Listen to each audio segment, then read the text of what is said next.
Hello students, let's continue the next part. Law of conservation of energy आपण study करत होतो. So according to it total energy always remains constant. आता त्याचा आणखी एक example बघा. A particle of mass m makes SHM on a smooth hemispherical bowl ABC and it moves from A to C and back to A via ABC. So that PB is equal to H. P to B ही vertical height जी आहे ती equal to H दिली. Find speed of the ball when it just crosses point B. आता बघा SHM इथं simple harmonic motion आहे, म्हणजे ए पोझिशन पासून सी पोझिशन पर्यंत कंटिन्युअसली या पद्धतीनं SHM आहे. ओके, आता ए आणि सी ला बॉडी काय असणार आहे, रेस्टला असणार आहे, आणि बॉटम मोस्ट पोझिशनला काय असणार आहे, मॅक्सिमम स्पीडनं ट्रॅव्हल करत असणार आहे. तर by law of conservation of energy काय येणार बघा. By law of conservation of energy, by law of conservation of energy काय होणार, total energy for example at point A is equal to total energy at point B येणार आहे. So total energy at A means kinetic energy at A. Okay, kinetic energy at A. So kinetic energy at A plus potential energy at A must be equal to काय असलं पाहिजे, kinetic energy at B plus potential energy at the B. आता reference height measurement साठी reference आपण bottom position घेणार आहे.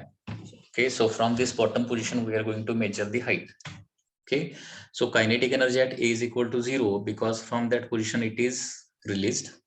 Okay, after that potential energy at A, potential energy at A is equal to काय होणार आहे, mg into height of A from the reference position. Reference position पासून height किती येणार आहे, एक्झॅक्टली h येणार आहे. Kinetic energy at B is equal to half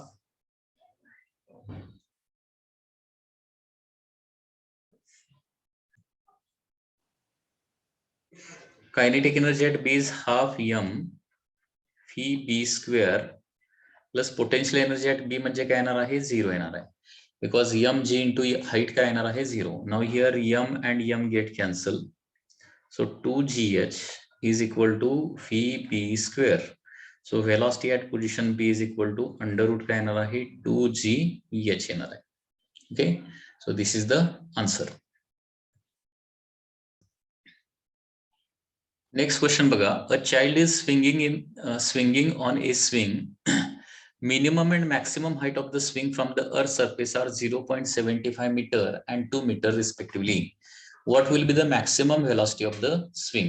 Swing ची maximum velocity find out करायची आपल्याला. स्विंग म्हणजे काय असणार आहे, there is a simple pendulum. Swing म्हणजेच काय म्हणतो आपण त्याला, सिंपल पेंडुलम असं म्हणतो. Okay, swing is nothing but a simple pendulum.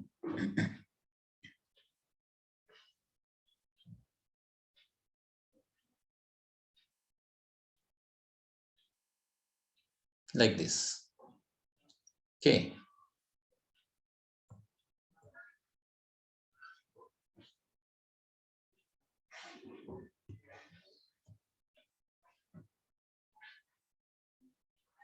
so this is the simple pendulum or the swing. आणि हा स्विंग होत असताना for example this is it's right extreme position. Right extreme position येत आहे. आता ground पासूनच्या हाईट त्याच्या दिलेल्या आहेत. Suppose this is the ground. Okay, ग्राउंडला आपण रेफरन्स कन्सिडर करणार आहे. तर minimum and maximum height, so this is the minimum height येणार आहे. Minimum height is given as 0.75 meter and this maximum height from the ground, this is given as 2 meter.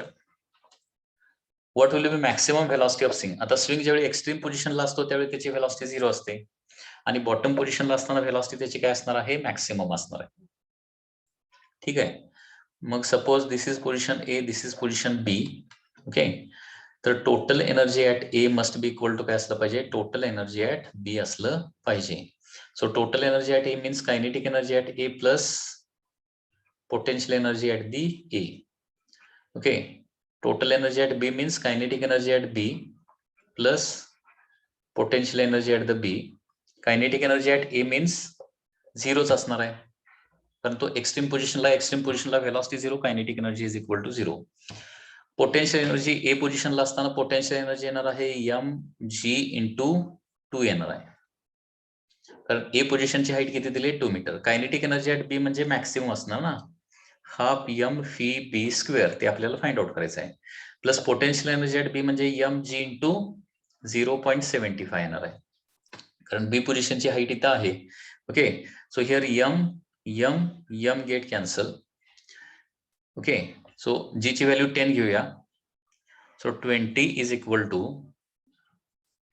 Half fee B square plus 7.5 होणार आहे. Okay, 0.75 into G. आता 7.5 इकडे गेल्यानंतर subtract होणार. 20 minus 7.5 म्हणजे किती होणार आहे, that is 12.5 is equal to half fee B square, and therefore v B square is equal to येणार आहे 25, and velocity at the bottom position or maximum velocity will be 5 meter per second. So this is the answer.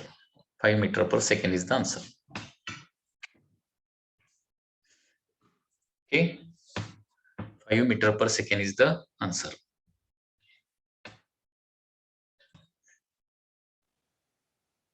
Next question related to total energy बघा.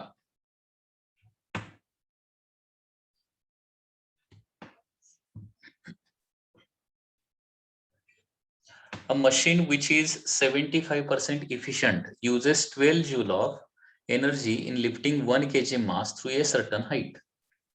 The mass is then allowed to fall through the same height. Find the velocity at the end of its fall. बघा, machine काय करते, 75% efficient आहे आणि 12 joule of energy वापरते 1 kg मासला lift करण्यासाठी. Okay, 75% efficient म्हणजे 12 joule मधली 100% एनर्जी जी आहे ती लिफ्टिंग साठी वापरली जाणार नाही. Okay, so energy given by lift, energy given by machine म्हणूया, energy given bye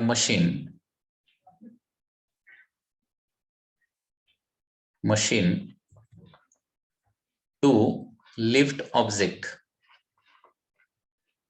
is equal to 75% of 12 joule येणार आहे. कारण ते 12 जूल एनर्जी काय केली आहे मशीन वापरलेली आहे, ते 100% जी आहे ती वापरली जाणार नाही. 75% त्याच्यामधली लिफ्टिंग साठी युजफुल असणार आहे. 75% म्हणजे काय येणार आहे, 75/100 इंटू 12 येणार आहे, म्हणजे 3/4 ऑफ 12 येणार आहे, म्हणजे किती येणार आहे 9 जूल. म्हणजे 12 जूल एवढी टोटल एनर्जी वापरणार आणि त्याच्यासाठी लिफ्टिंगला युजफुल असणारी एनर्जी असणार आहे 9 जूल. आता ही 9 जूल जी एनर्जी आहे ती काय म्हणून स्टोर होणार आहे, it is stored in the form of potential energy. 9 joule energy is stored in the form of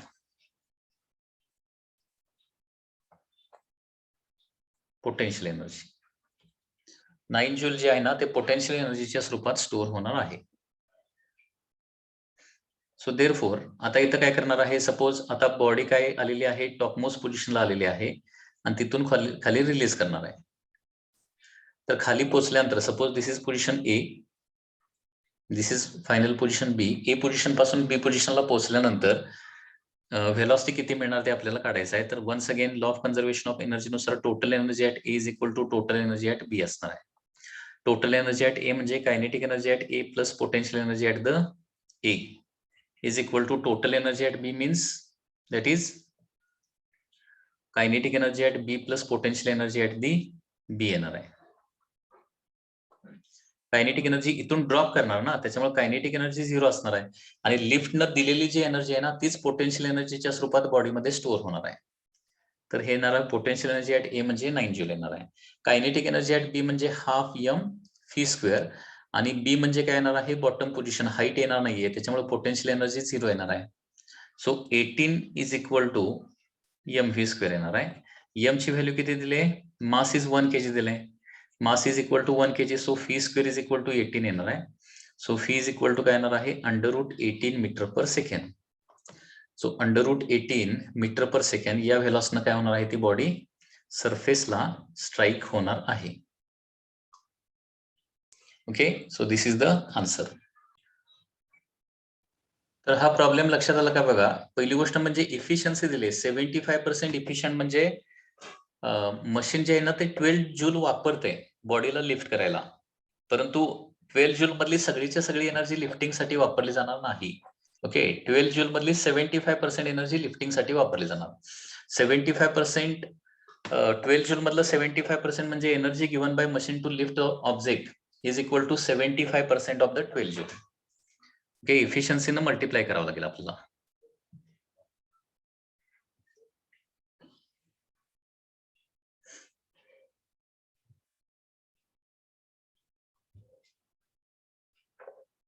next,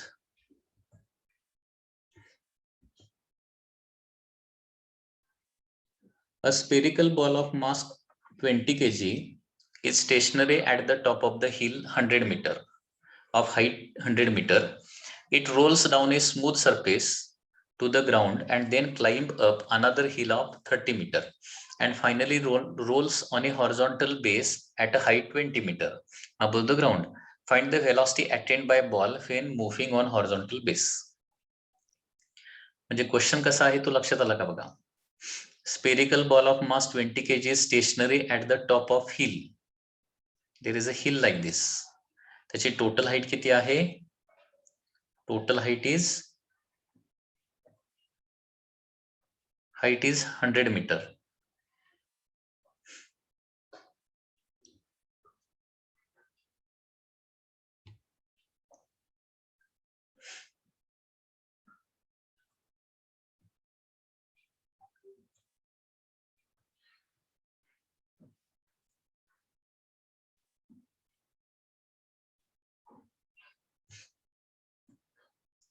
So this height is 100 meter. 100 meter हाईटच्या hill वरून एक बॉल जो आहे तो खाली सोडलेला आहे. हा सरफेस स्मूथ आहे. Okay, to the ground. इथं ग्राउंड आहे, ग्राउंडवर येतो आणि त्याच्यानंतर परत काय होतो 30 मीटर हाईटच्या हिलला काय करतो, क्लाइंब करतो. Another hill of 30 metre height. म्हणजे ही जी हाईट आहे ती 30 मीटर आहे. And finally rolls down a horizontal base at a height of 20 meter above the ground. जे फायनली हॉरिझॉन्टल सरफेस आहे आणि हा ग्राउंडच्या वर किती आहे, 20 मीटर हाईटला आहे असं दिलंय. Okay, so this is the ground level.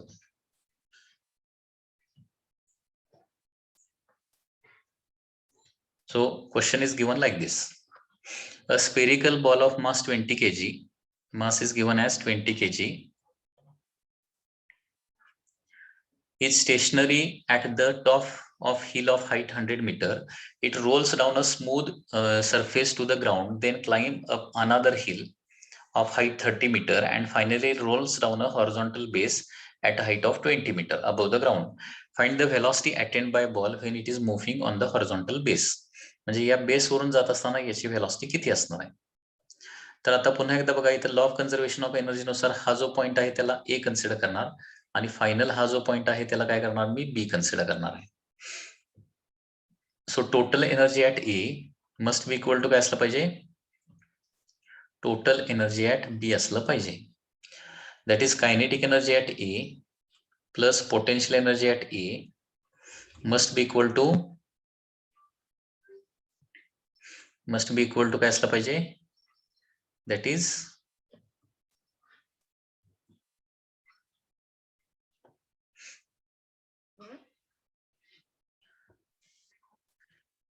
is equal to total energy at B येणार आहे. Kinetic energy at A means total energy at A means kinetic energy at A plus potential energy at A is equal to kinetic energy at B plus potential energy at the B असणार आहे. आता kinetic energy at A म्हणजे काय असणार आहे, 0. कारण A point पासून motion start होणार आहे, स्टार्टिंग फ्रॉम रेस्ट आहे. पोटेन्शियल एनर्जी ऍट ए म्हणजे mg इंटू काय येणार आहे, 10 येणार आहे. 10 मीटर हाईट वरून तो रिलीज केलेला आहे. आता बी पोझिशनला पोहोचल्यानंतर कायनेटिक एनर्जी काहीतरी असणार आहे, half M phi B square plus potential energy M G, height किती येणार आहे 20. फायनली 20 मीटर, हा 20 मीटर. सो 100 मीटर हाईट ना इथं, sorry m g into 100. 100 metre height वरून तो रिलीज केलाय. So here all m get cancel. LHS ला येणार आहे 1000 is equal to half Pb square plus 200. इकडे जाऊन सबट्रॅक्ट होणार आहे. 800 is equal to half Pb square. So 1600 is equal to Pb square. So Pb is equal to काय येणार आहे, that is 1600 चा स्क्वेअर रूट म्हणजे काय येणार आहे 40 is the answer. 40 metre per second. 40 metre per second B पॉइंटला म्हणजे हॉरिझॉन्टल बेसवर त्याची वेलोसिटी 40 मीटर पर सेकंड असणार आहे. One more question of law of conservation of energy. Question is like this. क्वेश्चनचा मीनिंग लक्षात येतोय का बघा अगोदर. A smooth narrow tube in the form of arc AB of circle of center O and radius R is fixed so that A is vertical. A is vertically above O and OB is horizontal. म्हणजे हा exactly angle किती असणार आहे 90 degree असणार आहे. Okay. Particle P of mass M and Q of mass 2M म्हणजे इथं P particle आहे त्याचा मास किती आहे M आहे. Okay. And Q of mass 2M with light inextensible string of length pi r by 2 connecting them are placed inside the tube with P at A and Q at B. Okay. म्हणजे P या ठिकाणी काय sorry A एंडला का आहे P मास ठेवलेला आहे. Okay. आणि B या एंडला किती आहे Q एवढं मास आहे. Q चं मास किती 2M आहे. आणि दोघांना काय करते एक इनएक्सटेन्सिबल स्ट्रिंग दोरीच्या साहाय्याने काय केलेलं आहे दोघांना बांधलेलं आहे कम्प्लिटली. आणि याच्यामध्ये काय सांगितलंय स्ट्रिंग ऑलवेज रिमेन्स टाईट. आणि हे दोन्ही मासेस काय केलेत रिलीज केलेत. हा स्मूथ ट्यूब आहे म्हणजे इथं कुठलंही फ्रिक्शन नाहीये. Assuming the string remains taut during the motion, find the speed of the particle when P reaches B. म्हणजे हा P चा पार्टिकल ज्यावेळी B ला पोहोचलेला असणार इथं पोहोचणार A पासून B ला पोहोचणार त्यावेळी दोघांचं स्पीड किती असणार आहे. क्वेश्चनचा अगोदर मीनिंग लक्षात आलं का बघा. या पद्धतीने ही एक नॅरो ट्यूब आहे ती फ्रिक्शनलेस आहे आणि तो एक्झॅक्टली क्वार्टर आहे म्हणजे इथं 90 डिग्री अँगल दिलाय एक क्वार्टर बरोबर आहे. ठीक आहे. आणि याची ट्यूबची रेडियस किती दिली आहे R is the radius of the tube. ट्यूबच्या एका एंडला काय आहे P हा ब्लॉक आहे M मासचा आणि दुसऱ्या एंडला आहे Q हा ब्लॉक 2M मासचा आणि ते दोन्ही स्ट्रिंगच्या साहाय्याने जोडलेले आहेत बांधलेले आहेत बाय युजिंग द स्ट्रिंग. आणि आता काय करायचं आहे त्यांना रिलीज करायचं आहे सोडून द्यायचं आहे. ज्यावेळी P हे मास B एंडला येईल A पासून B एंडला येणार त्यावेळी Q कुठे गेलेला असणार असं होणार ना स्ट्रेट होणार ते.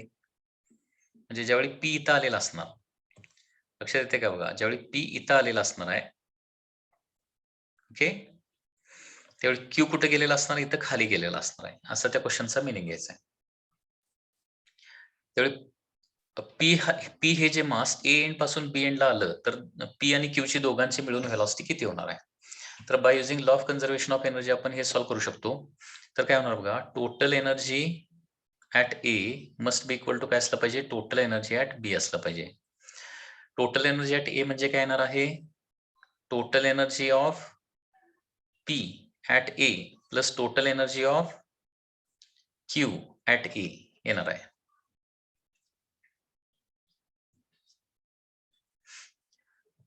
कारण इथं दोन मासेस आहेत. Total energy of Q at A is equal to काय येणार आहे total energy of P at B plus total energy म्हणजे इनिशियल दोघांची हे काय लिहायची गरज नाही ऍक्च्युली. इनिशियल दोघांची total energy plus is equal to काय येणार आहे फायनल दोघांची टोटल एनर्जी येणार आहे. ओके. सो डायरेक्टली इथं व्हॅल्यूज प्लेस करूया. सुरुवातीला म्हणजे A आणि B म्हणण्यापेक्षा इनिशियल आणि फायनल म्हणूया. A आणि B म्हणण्यापेक्षा total energy initial is equal to total energy final. आता रेफरन्स काय घेऊया हा रेफरन्स आपण घेऊया. या रेफरन्स पोझिशन पासून सगळी मेजरमेंट करणार आहे आपण. कारण आपल्याला हाईट मेजरमेंट करण्यासाठी काय पाहिजे, रेफरन्स काहीतरी पाहिजे. हा रेफरन्स आपण घेऊया मिडल पोझिशन. आता बघा ए ची टोटल एनर्जी सुरुवातीला लिहूया. त्याची कायनेटिक एनर्जी किती, 0 प्लस एका ब्रॅकेट मध्ये लिहितो मी. कायनेटिक एनर्जी किती येणार आहे, 0 ए ची, म्हणजे सॉरी पी ब्लॉकची. पी ब्लॉकची कायनेटिक एनर्जी 0, त्याची पोटेन्शियल एनर्जी येणार आहे mgr येणार, बरोबर. प्लस आता 2m हे जे मास आहे 2m, त्याची कायनेटिक एनर्जी किती, 0 आणि पोटेन्शियल एनर्जी पण 0च येणार आहे. कारण 2m हे मास काय आहे, रेफरन्स पोझिशनलाच आहे, हाईट येतच नाही. झालं. त्याच्यानंतर फायनल टोटल एनर्जी म्हणजे आता काय येणार बघा, दोघेही रेस्ट मध्ये होते सुरुवातीला, त्याच्यामुळे दोघांच्या कायनेटिक एनर्जी लक्षात येते ना, kinetic energy plus potential energy, kinetic energy plus potential energy. पाहिजे तर व्यवस्थित इथं लिहितो आणखी एकदा, म्हणजे क्लिअर होईल तुम्हाला. इनिशियल टोटल एनर्जी म्हणजे kinetic energy plus potential energy of P plus kinetic energy plus potential energy of काय येणार आहे, Q, is equal to kinetic energy plus potential energy of A of P plus kinetic energy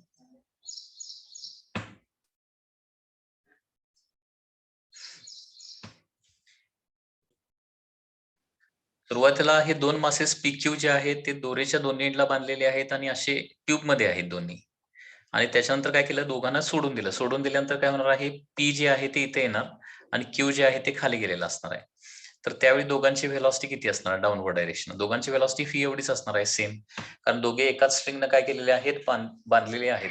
त्याच्यामुळे दोघांची velocity different तर येणार नाहीये. Okay, so total energy final म्हणजे kinetic energy plus potential energy of P plus काय येणार आहे, kinetic energy plus potential energy of the Q येणार आहे. आता kinetic energy plus potential energy of P हा ब्लॉक, त्याची कायनेटिक एनर्जी 0, पोटेन्शियल एनर्जी येणार आहे mg इंटू हाईट किती आहे बघा, r आहे, प्लस क्यू हा जो मास आहे, क्यू मास इथं आहे सुरुवातीला, बरोबर आहे ना. त्याची कायनेटिक एनर्जी 0 आहे, स्टार्टिंग फ्रॉम रेस्ट आहे, आणि पोटेन्शियल एनर्जी पण 0च येणार आहे, कारण या रेफरन्स पासून आपण हाईट मेजरमेंट करतोय, इज इक्वल टू. आता पी काय होणार आहे, इथून इथे येणार, फायनल पोझिशन ऑफ पी इथं असणार आहे, तर त्याची कायनेटिक एनर्जी असणार आहे half m into fee square. इथं आल्यानंतर त्याची व्हेलॉसिटी सपोज फी झालेली असेल, half m fee square plus potential energy किती असणार आहे, 0, कारण तो रेफरन्सला आलाय, त्या रेफरन्स पोझिशनला. Okay, plus kinetic energy of Q म्हणजे काय येणार आहे, हाफ इंटू त्याचा मास किती, 2m इंटू त्याची व्हेलॉसिटी किती असणार आहे, त्याची व्हेलॉसिटी असणार आहे दॅट इज जेवढी पी ची असणार तेवढीच क्यू ची व्हेलॉसिटी. क्यू इथं पोहोचलाय ना, हाफ इंटू मास आहे 2m, त्याचं 2m मास दिलंय इंटू व्ही स्क्वेअर प्लस त्याची पोटेन्शियल एनर्जी, त्याचं मास आहे 2m into acceleration due to gravity g आणि हाईट. आता मी सांगितलंय, तुम्हाला आठवतंय का बघा, रेफरन्सच्या खालची हाईट जी आहे ना ती निगेटिव्ह लिहायची असते. खालची हाईट किती येणार आहे, या वायरची जेवढी लेंथ येणार ना तेवढी या रेफरन्स पासून क्यू पॉईंटची हाईट येणार आहे. आता वायरची लेंथ तुम्हाला दिलेली आहे, पी आणि क्यू एका स्ट्रिंगच्या साईनं बांधलेले आहेत आणि त्याची लेंथ आहे πr/2, बरोबर आहे ना. मग हाईट किती येणार आहे इथं, -πr/2. Okay, height will be -πr/2 असं ते येणार आहे. आता लेफ्ट हँड साईडला फक्त mgr येतं, राईट हँड साईडला हाफ mv स्क्वेअर प्लस हे 2 कॅन्सल होत आहे, mv स्क्वेअर प्लस नाही, मायनस साईन येणार मध्ये येतं आता. Okay, minus, okay, 2 gate cancel,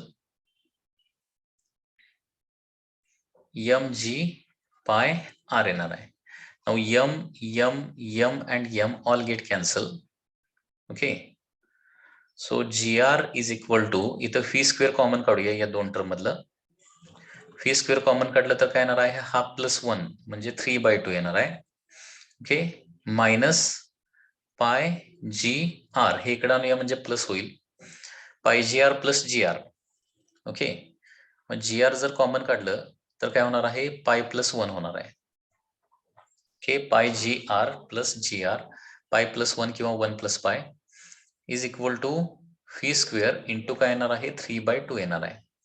so v square is equal to 2/3 g r in bracket pi plus 1 and therefore final velocity येणार आहे phi is equal to under root 2/3 gr in bracket pi plus 1. So this is the final answer.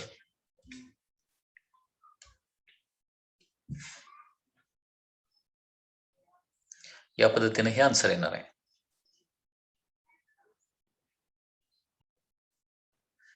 If the force acting on a body is inversely proportional to its speed, then the kinetic energy of body is.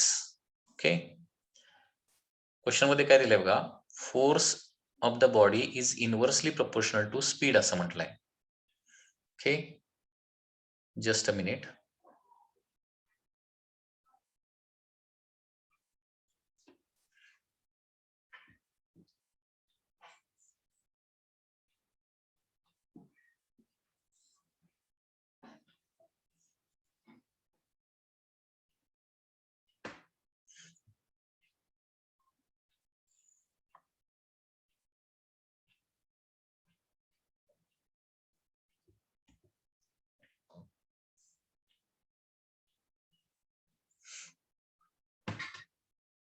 Question मध्ये काय दिलंय बघा, if the force acting on the body is inversely proportional to its speed, the kinetic energy of body is.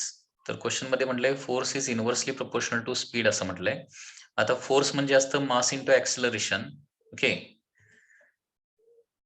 अगोदर काय करूया, force is equal to some constant, तिथं constant टाकूया म्हणजे इक्वॅलिटी साइन येईल. So force is equal to C by phi येणार आहे, some constant into 1/v म्हणजे सी बाय व्ही. आता फोर्स म्हणजे काय असतं, mass into acceleration is equal to constant divided by phi येणार आहे. ओके, आता ऍक्सेलरेशन म्हणजे काय लिहिणार आहे मी, that is phi D fee by D X लिहिणार. Fee D fee by D x लिहिलं तर एक्सच्या स्वरूपात इक्वेशन येणार. सॉरी, ऍक्सेलरेशन म्हणजे d fee by d t लिहूया इथं, कारण व्हेलॉसिटी आणि टाइम मधलं रिलेशन आपल्याला पाहिजे. सो ऍक्सेलरेशन म्हणजे d fee by d t. समजा इथे विचारलं असतं की कायनेटिक एनर्जी आणि किंवा व्हेलॉसिटी आणि डिस्टन्स मधलं रिलेशन विचारलं असतं तर एच्या ठिकाणी v D fee by D x ठेवलं असतं. So acceleration is equal to d fee by d t फक्त ठेवलं, is equal to C by V. आता फीच्या टर्म सगळ्या एका साईडला घेऊया आणि टीच्या टर्म सगळ्या एका साईडला घेऊया, म्हणजे काय होणार बघा इथं आता.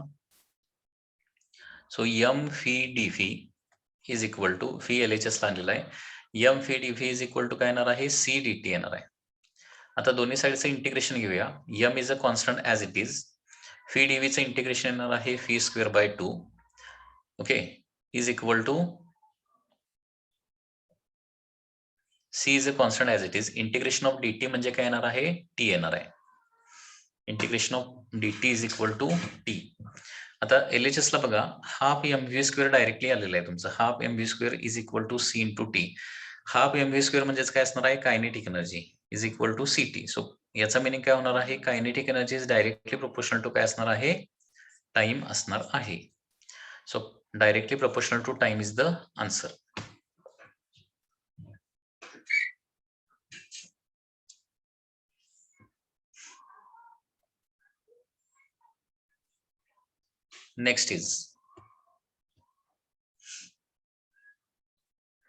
Next is the question number 2.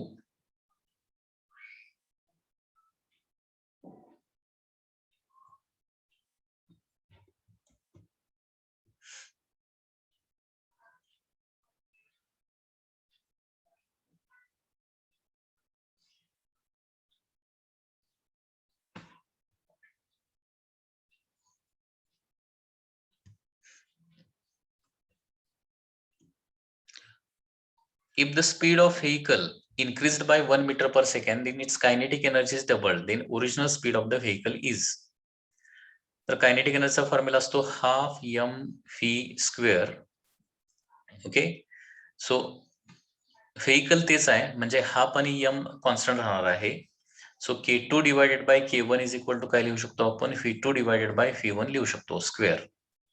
K2 by K1 is equal to V2 by V1 square because kinetic energy is directly proportional to velocity असणार आहे.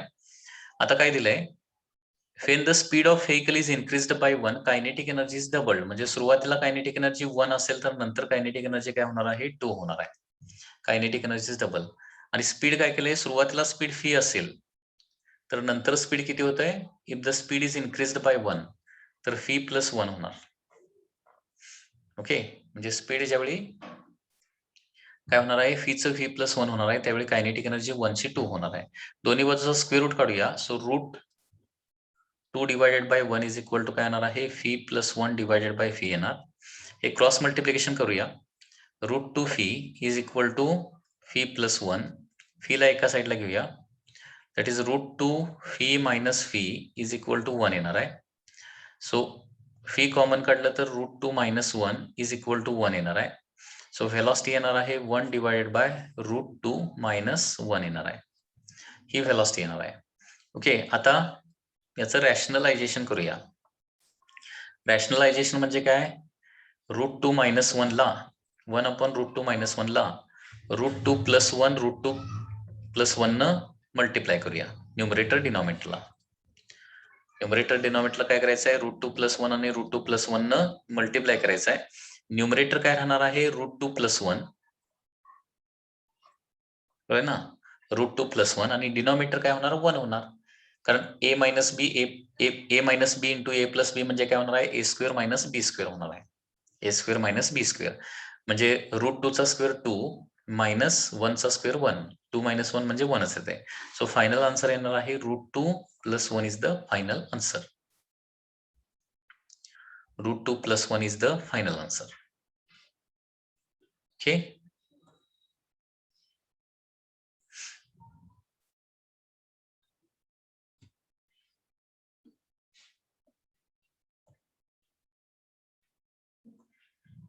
Next.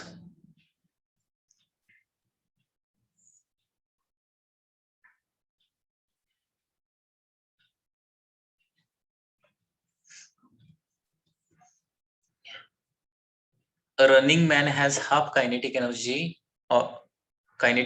that a boy of half the mass of the man. Okay,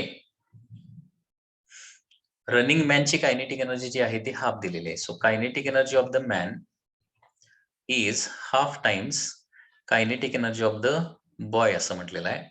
okay, so kinetic energy of man म्हणजे येणार आहे half into mass of the man into velocity of the man square is equal to half into mass of the boy into velocity of boy square येणार आहे. Half times येणार आहे, half times इथे लिहायला पाहिजे. So this is the kinetic energy of man. So half times kinetic energy of boy म्हणजे काय येणार आहे, half into mass of the boy into velocity of boy square. ठीक आहे, आता काय दिलंय, boy of half the mass of the man म्हणजे बॉयचं मास किती दिलेलं आहे, half the mass of the man म्हणलंय. Half times okay mass of the boy is mass of the man divided by 2i into v square.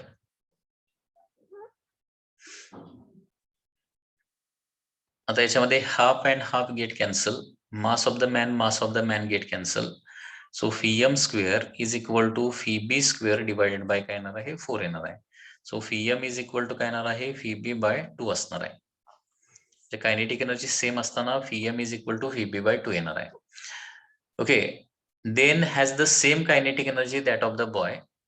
Okay, नंतर काय दिलंय, the man speed up by 1 metre per second. मॅनचं speed काय केलं, 1 metre per second वाढवल्यानंतर दोघांची kinetic energy same होते. आता काय दिलंय, kinetic energy of man is equal to kinetic energy of boy म्हटलंय न्यू केस मध्ये. कायनेटिक एनर्जी ऑफ मॅन म्हणजे काय येणार आहे, half into mass of the man into velocity of the man square is equal to half kinetic energy of boy म्हणजे half into mass of the boy into velocity of boy square. आता इथे बघा, half and half get cancel, mass of the man as it is. Okay, velocity of man पूर्वीपेक्षा काय केलेलं आहे, पूर्वीची velocity φm असेल तर नंतर 1 न वाढवलेली आहे square is equal to mass of the boy म्हणजे काय होणार आहे, mass of the man divided by 2. Mass काय चेंज होत नाही, into velocity of boy as it is ठेवलेली आहे square mass of the man get cancel. So therefore काय होणार बघा Pm plus 1 is equal to दोन्ही बाजूचा स्क्वेअर रूट काढूया. Pm plus 1 is equal to काय येणार आहे 1/√2 Pb येणार आहे. आता काय करायला सांगितलंय original speed of man and boy विचारलंय. Original speed of man and boy. आता हे Pb is equal to 2 Pm येणार ना. Pb is equal to 2 times Pm. Okay Pb is equal to 2 times Pm. हे आपण कॅल्क्युलेशन करूया. Pb is equal to 2 times Pm. हे Pb is equal to 2 times Pm इथं जर place केलं तर काय होणार Pm plus 1 is equal to 1/√2 times. Okay Pb म्हणजे काय होणार आहे 2 टाइम्स Pm येणार आहे. ओके आणि हे याच्यावरून काय होणार आहे व्हेलॉसिटी ऑफ मॅन आपल्याला मिळणार आहे. म्हणजे काय होणार आहे Pm plus 1 is equal to √2 Pm येणार. LHS ला घेतो Pm ला LHS ला घेतो. सो 1 इज इक्वल टू काय येणार आहे √2 Pm minus Pm. Okay so 1 is equal to काय होणार आहे Pm in bracket √2 minus 1. So velocity of man येणार आहे 1/√2 मायनस 1. आता मगाशीच आपण बघितलं मागच्या प्रॉब्लेम मध्ये 1/√2 मायनस 1 म्हणजे काय असतं 1/√2 मायनस 1 म्हणजे असतं √2 plus 1. Okay so this is the velocity of man असलं पाहिजे. √2 plus 1 is the velocity of man and velocity of boy काय असणार मग बरोबर त्याच्या double 2 times √2 plus 1. So answer काय येणार आहे B answer is the correct. √2 plus 1 आणि 2 टाइम्स √2 प्लस 1. ओके या पद्धतीने हे कॅल्क्युलेशन होणार आहे.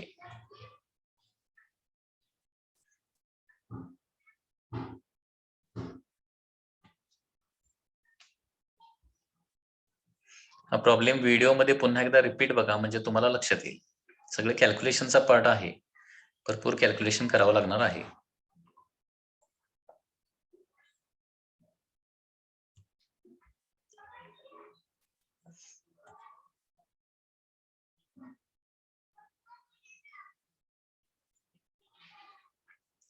त्याच्यानंतर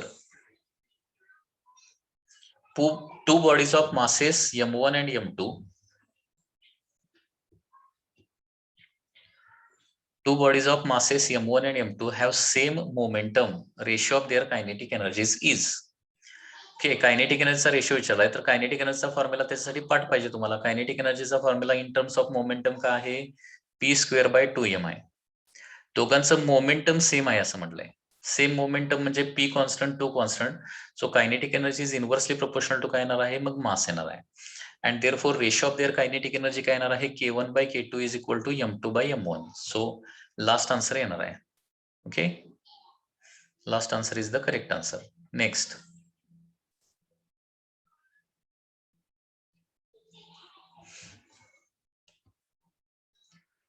क्वेश्चन नंबर 5 कसा आहे बघा.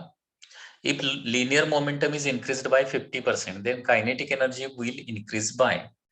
तर याच्यासाठी कायनेटिक एनर्जीचा फॉर्म्युला बघा. कायनेटिक एनर्जी काढायला सांगितले म्हणजे कायनेटिक एनर्जीचा फॉर्म्युला लिहायचा p²/2m. ओके आता इथं मास कॉन्स्टंट आहे असं आपण ऍझ्युम करणार आहे. सो k2 पर्सेंटेज चेंज काढायचं असेल तर k2/k1च लिहायचं. k2/k1 is equal to p2/p1 square येणार आहे. Okay so therefore p2 momentum is increased by 50%. म्हणजे सुरुवातीला 100 असेल तर नंतर काय होणार आहे 150 होणार आहे. याचा स्क्वेअर करायचा आहे. 0 0 कॅन्सल. सो देअरफॉर k2/k1 होणार 15 चा स्क्वेअर किती 225 divided by 100.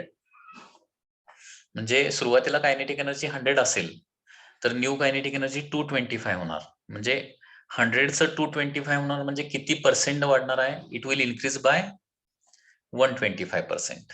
Okay so kinetic energy will increase by 125%. That is the answer.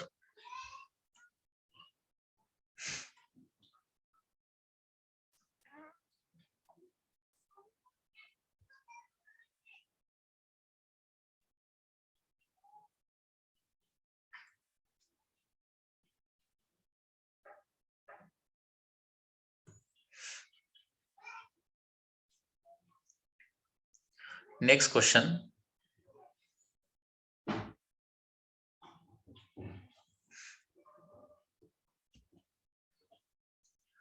Next question काय दिलंय बघा, the graph between root EK and 1/p is, okay, root EK and 1/p. आता kinetic एनर्जीचा formula काय असतो, kinetic energy is equal to p²/2m ना.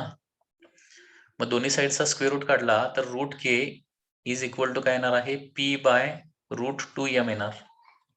याचा meaning काय होतो, तर square root of kinetic energy and linear momentum, that is root K is directly proportional to momentum येणार. आता route K is directly proportional to momentum म्हणजे याचा मधला ग्राफ कुठला येणार आहे, A answer will be the correct answer. Okay, A answer will be correct answer.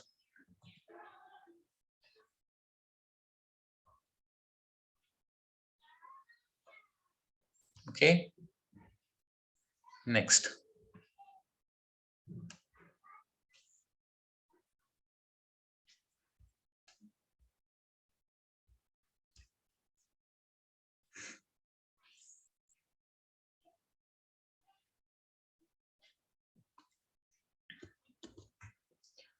Next question मध्ये काय दिलंय बघा,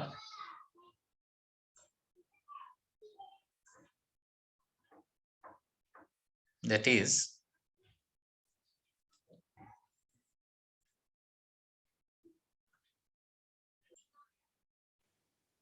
काय दिलंय, kinetic energy acquired by a body of mass m in traveling a certain distance starting from rest under action of a constant force is. Okay, kinetic energy आणि मास यांच्यामधलं relation find out करायचं आहे. Question काय दिलाय, kinetic energy acquired by a body of mass m traveling a certain distance starting from rest under constant force. आता constant force म्हणजे हे तुम्हाला लक्षात आलं पाहिजे, कॉन्स्टंट फोर्स आहे आणि तो काहीतरी सर्टन डिस्टन्स ट्रॅव्हल करतोय. ओके, कॉन्स्टंट फोर्स आहे म्हटल्यानंतर काय येणार आहे, कॉन्स्टंट ऍक्सेलरेशन येणार आहे, कॉन्स्टंट ऍक्सेलरेशन. आणि कॉन्स्टंट ऍक्सेलरेशन म्हणजे कायनेमॅटिक इक्वेशन आपण यूज करू शकतो. तर याच्यामध्ये कसलं रिलेशन विचारलंय, कायनेटिक एनर्जी आणि मास मधलं रिलेशन विचारलंय.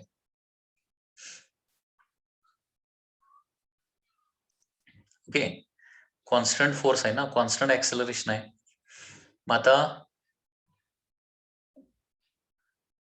कसं येणार बघा, आपण फर्स्ट कायनेमॅटिक इक्वेशन वापरलं तर फी is equal to u plus AT येणार, बरोबर.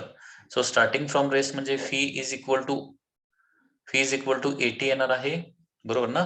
Fee is equal to AT आणि kinetic energy is equal to काय येणार आहे, kinetic energy is half into mass into v² येणार आहे. So half into mass into a² t² येणार आहे. So kinetic energy is directly proportional to mass येणार आहे आणि directly proportional to time square येणार आहे. Directly proportional to mass and directly proportional to time square.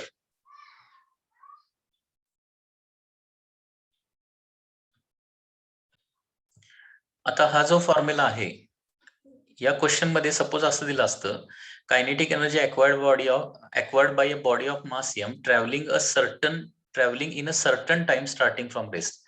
टाइमची information दिली असते ना तर kinetic energy is directly proportional to mass आला असतं, कारण ऍक्सेलरेशन कॉन्स्टंट आणि सर्टन टाइम मध्ये झालेली kinetic energy. So kinetic energy is directly proportional to mass, okay, in certain time येणार आहे. टाइम क्वेश्चन मध्ये दिलेला असेल तर, ओके. मास डिस्टन्स जर दिलेला असेल तर डिस्टन्सच्या स्वरूपात परत आपल्याला फॉर्म्युला काढावा लागणार आहे. Okay,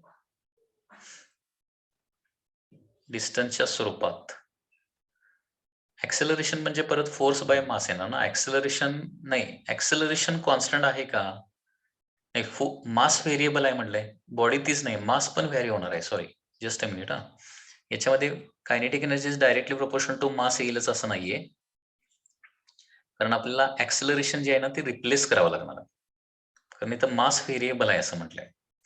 so half into mass as it is, v² म्हणजे काय होणार आहे, a² t² होणार. So kinetic energy is equal to half mass a² म्हणजे काय येणार आहे, ऍक्सेलरेशन म्हणजे फोर्स डिवायडेड बाय मास येणार. ओके, so mass into F square divided by M square into T square येणार आहे. मग आता एक एम आणि M get cancel and therefore आता number of bodies same time मध्ये सेम फोर्सने ऍक्सलरेट केल्या तर kinetic energy is inversely proportional to काय येते, मास येते. Kinetic energy is inversely proportional to mass. हे टाइम्स रिलेटेड येते. तसं डिस्टन्स रिलेटेड पण तेच येते का बघूया. तर त्याच्यासाठी काय करूया, थर्ड कायनेमॅटिक इक्वेशन यूज करूया. V square is equal to u square plus 2a येणार आहे. स्टार्टिंग फ्रॉम रेस्ट असल्यामुळं यू स्क्वेअर 0 होणार आहे, 2a येणार आहे. So v square is equal to काय होणार आहे, 2 ऍक्सेलरेशन म्हणजे फोर्स बाय मास इंटू काय येणार आहे, डिस्टन्स एस येणार आहे. ओके, आणि आता एम ला एलएचएस ला आणलं तर काय होणार आहे, आणि 2 आणि एम ला एलएचएस ला नेलं तर काय होणार आहे, half M V square is equal to काय येणार आहे, फोर्स इंटू एस येणार आहे. आणि हाफ एम व्ही स्क्वेअर म्हणजे kinetic energy is equal to force into displacement, म्हणजे कायनेटिक एनर्जी म्हणजेच काय येणार आहे, वर्क डन येणार. ते आपण पण बघितलेलंच आहे ऑलरेडी. Force into displacement. आता फोर्स तेवढाच आहे आणि डिस्प्लेसमेंट सगळ्या पार्टिकलची तेवढीच आहे, त्याच्यामुळे कायनेटिक एनर्जी काय येणार आहे, मास कुठे येतच नाहीये.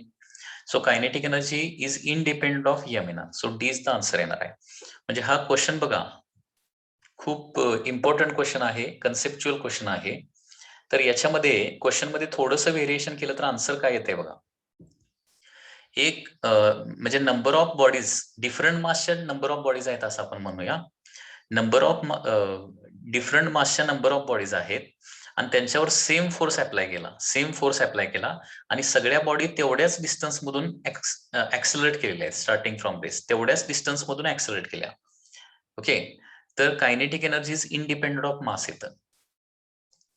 ओके, कारण सगळ्या बॉडीवर फोर्स तेवढाच असेल आणि सगळ्या बॉडीवर डिस्प्लेसमेंट तेवढीच असेल तर सगळ्यांची चेंज इन कायनेटिक एनर्जी तेवढंच होणार ना. वर्क एनर्जी थेरम ना बघा, वर्क एनर्जी थेरम ना आपण डिस्कस करूया. वर्क एनर्जी थेरम न काय होतंय, एवढं सगळं कॅल्क्युलेशन करण्यापेक्षा change in kinetic energy is equal to असणार आहे work done. Starting from rest change in kinetic energy म्हणजे final kinetic energy minus initial kinetic energy is equal to work done. Initial kinetic energy झिरोच आहे म्हणजे final kinetic energy is equal to येणार आहे work done. आता सगळ्या body तेवढाच force लावून तेवढ्याच डिस्प्लेसमेंट मधून काय केलेले आहेत, तेवढ्याच डिस्टन्स मधून मूव्ह केले. म्हणजे सगळ्या बॉडीचं काय होणार आहे, फोर्स इंटू डिस्प्लेसमेंट तेवढंच येणार आहे, म्हणजे वर्क डन तेवढंच येणार आहे. Kinetic energy is equal to work done force into displacement. सगळ्या बॉडी तेवढ्याच डिस्टन्सनं मूव्ह केलेत, तेवढ्याच फोर्सनं मूव्ह केलेत. सो कायनेटिक एनर्जी फोर्स आणि डिस्प्लेसमेंटवर डिपेंड असणार आहे, तर कुठेही मासचा काही संबंध येत नाही. So kinetic energy is independent of काय येणार आहे, मास येणार आहे. आणि तेच इथं सर्टन डिस्टन्स ऐवजी सर्टन टाइम जर म्हटलं असतं ना, बघा डिस्टन्स ऐवजी टाइम वर टाकला असता तर काय झालं असतं, kinetic energy is inversely proportional to mass आला असतं. सो ऑप्शन काय आला असता, तो ऑप्शन इथं नाहीच आहे, इनव्हर्सली प्रोपोर्शनल टू मास आला असता. ओके, तर या पद्धतीने हे कॅल्क्युलेशन येणार आहे. लक्षात घ्या, हा एक क्वेश्चन व्हेरी इम्पॉर्टंट क्वेश्चन आहे. जरा व्यवस्थित हा नोट डाऊन करून लक्षात ठेवा. ओके, म्हणजे रेफरन्स चेंज केला की आन्सर चेंज होतंय. टाइम चेंज घेतला वेगळा, डिस्टन्स घेतला, फोर्स ऐवजी ऍक्सेलरेशन घेतलं तर आन्सर सगळे वेगळे वेगळे येतात. लक्षात घ्या. ओके,